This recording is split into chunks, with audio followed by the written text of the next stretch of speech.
New UGC rule విషయంలో నరేంద్ర మోడీ గారిని ఎందుకురా అంతలా హేట్ చేస్తున్నారు? రామ్ మందిర్ అయోధ్య ఎవరి వల్ల సాధ్యమైంది? కేదార్‌నాథ్ అండ్ బద్రీనాథ్ రీడెవలప్‌మెంట్ ఎవరు చేశారు? ప్రపంచ దేశాలతో ఈరోజు మన దేశం పోటీ పడుతుందంటే దానికి కారణం ఎవరు? ఇన్ని చేసినోడు ఏం ఆలోచించకుండా ఒక రూల్‌ను ఎలా పాస్ చేస్తారనుకుంటున్నారు? ఆయన హిందూ వర్సెస్ ముస్లిం వర్కౌట్ అవ్వట్లే అని హిందూ వర్సెస్ హిందూని ఇంప్లిమెంట్ చేశాడని ట్రోల్ చేస్తున్నారు. అసలు మిమ్మల్ని ఏమనాలి మామ?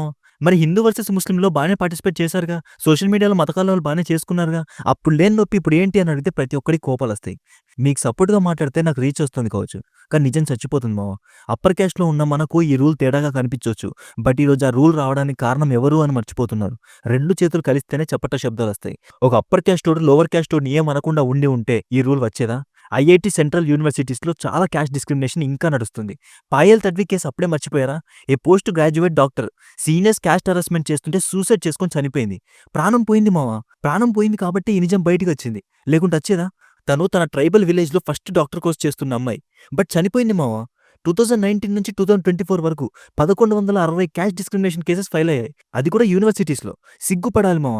ఒక డీసెంట్ చదువుకునే ప్లేస్‌లోనే ఇంత క్యాస్ట్ డిస్క్రిమినేషన్ ఉంటే బయట ఇంకెంతుండాలి? ఒకవేళ ఆ రూల్ మిస్‌యూజ్ అయితుంది. ఆర్ ఎల్స్ దానివల్ల నిర్దోషులు దోషులైతారు అనుకుంటే రివైజ్ చేయాలని ప్రొటెస్టులు చేయాలి తప్ప దాని మీద ఫన్నీ రీల్స్ చేసి జనాల్లో ఒక బ్యాడ్ ఇంప్రెషన్ పడేలా చేయడం చాలా పెద్ద తప్పు. నరేంద్ర మోడీ గారు దేశానికి చేసిన సేవను మర్చిపోతున్నారు. ఒకవేళ నరేంద్ర మోడీ గనక పీఎంగా ఓడిపోతే మనకు భవిష్యత్తుండదు.